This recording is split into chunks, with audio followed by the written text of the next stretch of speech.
Hello. What do we have here, people? We have a foam roller. I was going to do a little guitar video today, and I realized that I should probably address one of the things that is even more important, believe it or not, than sweep picking and legato and all that shit. And that is feeling good, not being in pain, and treating and hopefully preventing injury.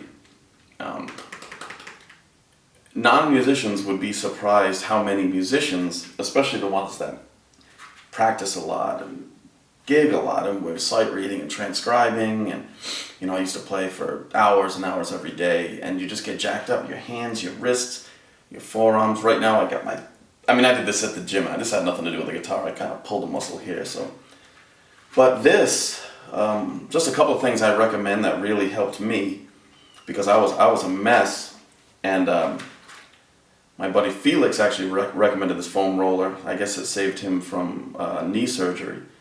So basically I work out every morning, 10 minutes tops. I do one body part per day, and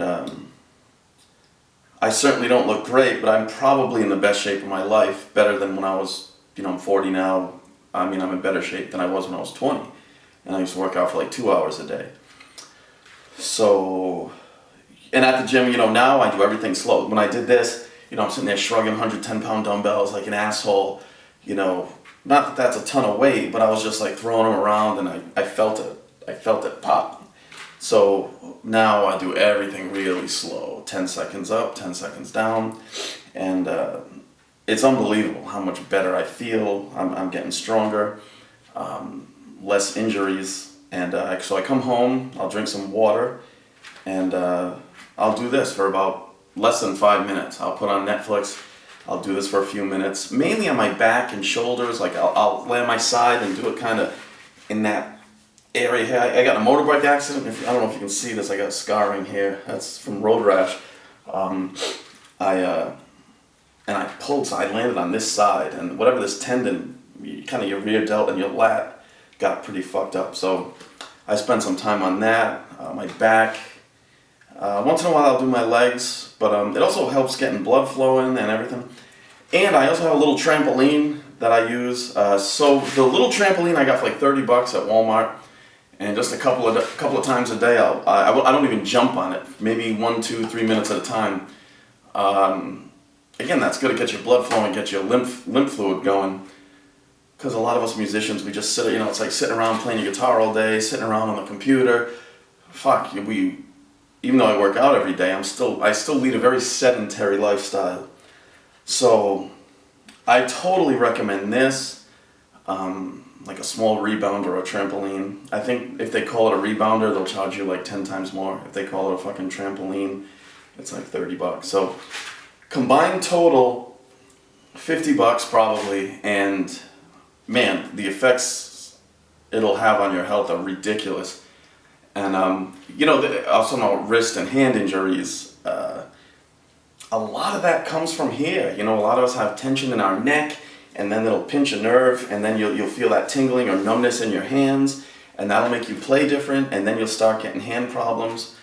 It might even start in your legs. Your legs might be kind of fucked up, and you walk a little funny, you don't even notice it, and that screws up your back. It just works its way up. So I totally recommend just if you work out, don't go too crazy. Unless you're a power lifter, but I don't care if I can shoulder press 100-pound dumbbells. I'd rather do 70-pound dumbbells and do them slow, with good form. So, and then when you practice, there was some guy, maybe it was John Petrucci or something.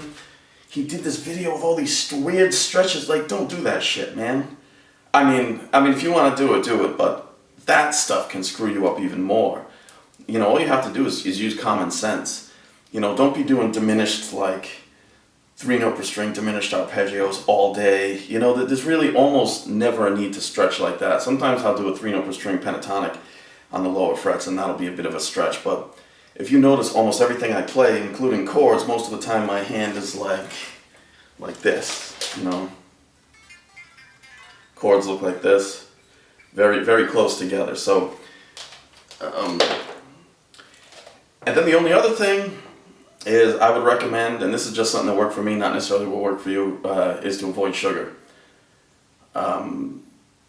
I had a friend, a great guitar player, who was having some severe wrist problems, or maybe it was his hands, I don't remember, but I guess he was like faced with some pretty serious shit, and he thought he might have to quit playing, and I guess he stopped eating wheat, if I'm not mistaken. So when he told me that, I kind of put two and two together, because I was having like weird joint pains for seemingly no reason, and so I pretty much cut that stuff out. You know, if I crave something like that, I might have a couple of saltines or something with peanut butter, but mostly stuff like eggs, avocados, coconut oil, just anything fatty, green, spinach, kale, steak, heavy cream. If I make a protein drink, I'll do equal parts. Heavy cream, raw eggs, and ice, and a little bit of whole milk. Pretty much equal parts of all four. And that's another thing. If you're worried about, I'm not telling you to eat raw eggs, even though they're fine. So anyway, mainly before you practice, and probably even after you practice, even if it's 1 minute, get one of these things and just use it on your back, your shoulders. You roll on it.